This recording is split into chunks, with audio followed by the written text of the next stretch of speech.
સ્થાનિક સ્વરાજની ચૂંટણીના પડઘા હવે ગુજરાતમાં પડી રહ્યા છે અને તે બધાની વચ્ચે સૌની નજર આ વખતે આદિવાસી પટ્ટા પર રહેલી છે, પરંતુ આદિવાસી પટ્ટાનું રાજકારણ હવે ગરમાઈ રહ્યું છે, કેમ કે ચૈતર વસાવાએ હવે નર્મદામાં કોંગ્રેસમાં મોટું ગાબડું પાડ્યું છે। શું છે સમગ્ર મામલો, તેના વિશે વિગતે ચર્ચા કરીશું। નમસ્કાર, હું છું પ્રથમ મોદી, આપ જોઈ રહ્યા છો નિર્ભય ન્યૂઝ।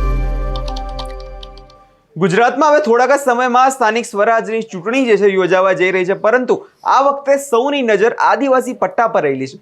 આદિવાસી પટ્ટો ખાસ કરીને કેમ કે અત્યારે જોવા જઈએ તો આદિવાસી પટ્ટામાં આમ આદમી પાર્ટીનું જે શાસન અત્યારે ચૈતર વસાવાનું ખૂબ જ મહત્વ રહેલું છે, અને તેની સાથે જો વાત કરવામાં આવે અત્યારે આદિવાસી વિસ્તારમાં તો ભાજપ અને કોંગ્રેસ દ્વારા પણ એકજૂટ થઈને અત્યારે ત્યાં કામ કરવામાં આવી રહ્યું છે, કારણ કે જે રીતે અત્યારે આદિવાસી પટ્ટાના કારણે આગળનું રાજકારણ જે છે ગરમાઈ શકે છે। અને હવે આ બધાની વચ્ચે અત્યારે આમ આદમી પાર્ટીમાં જે ચૈતર વસાવાએ કોંગ્રેસની અંદર મોટું ગાબડું પાડી દીધું છે। સૌપ્રથમ ચૈતર વસાવાએ શું કહ્યું તે સાંભળી લઈએ। કેટલા કાર્યકરો જોડાયા, શું છે એની માહિતી?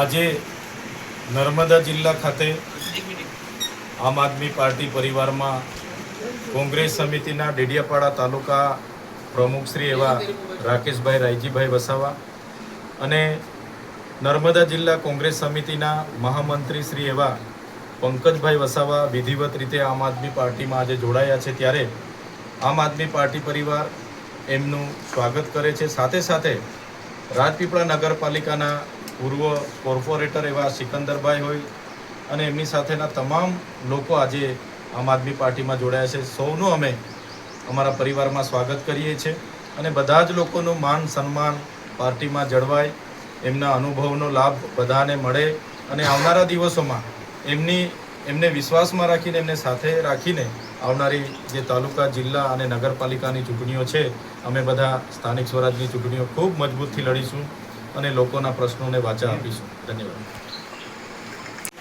કેટલા કાર્યકરો જોડાયા, શું છે એની માહિતી?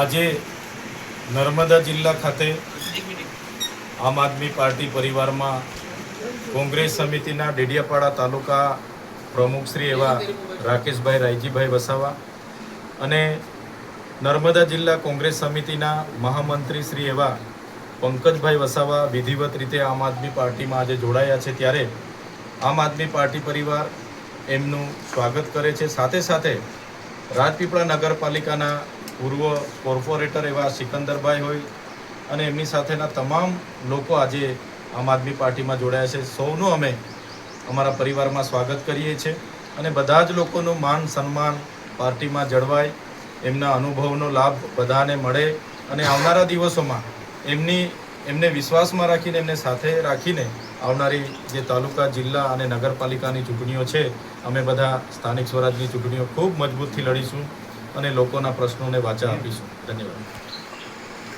એટલે કે જે રીતે હવે ચૂંટણીમાં લોકોની નજર છે આદિવાસી વિસ્તાર પર રહેલી છે, તેમાં પણ ખાસ કરીને આપણે જોયું કે થોડા સમય પહેલા અરવિંદ કેજરીવાલ ગુજરાત પ્રવાસે આવ્યા હતા અને તેમાં પણ તેમણે દાહોદનો જે વિસ્તાર છે આદિવાસી પટ્ટો, ત્યાં પોતાની સભા કરી હતી। એટલે કે જો વાત કરવામાં આદિવાસી વિસ્તારની, તો લોકો અત્યારે જે છે તે વિસ્તાર પર વધારે ફોકસ કરી રહ્યા છે, કેમ કે જો વાત કરવામાં આમ આદમી પાર્ટીની, તો ડેડિયાપાડામાં તો આમ આદમી પાર્ટીમાં ચૈતર વસાવાનું શાસન જે છે રહેલું છે, પરંતુ અત્યારે જે રીતે ચૈતર વસાવાને ડેડિયાપાડામાં જવાની અનુમતિ અને તેના કારણે આજુબાજુનો જે વિસ્તાર છે ત્યાં અત્યારે આમ આદમી પાર્ટી દ્વારા જે છે પોતાનો વ્યાપ વધારવામાં આવી રહ્યો છે, કારણ કે સ્વાભાવિક છે અત્યારે સ્થાનિક સ્વરાજની ચૂંટણીને આમ આદમી પાર્ટી 2027ની વિધાનસભાની ચૂંટણીની જેમ જ લડવા માંગે છે, કેમ કે આ જોવા જઈએ તો એક સેમીફાઇનલ કહેવાતું હોય છે અને ફાઇનલમાં એટલે કે વિધાનસભાની ચૂંટણીમાં આમ આદમી પાર્ટી પોતાની પૂરી તૈયારી સાથે ઉતરવા માંગે છે। એટલે કે જે રીતે અત્યારે આખો આદિવાસી પટ્ટો જે છે અત્યારે લોકોની નજરમાં આવી રહ્યો છે, જે ભાજપના નેતાઓ ક્યારે આદિવાસી વિસ્તારમાં નજરે નતા પડતા, તે નેતાઓ પણ હવે આદિવાસી વિસ્તારમાં જતા થયા છે, વિકાસની વાતો કરતા થયા છે।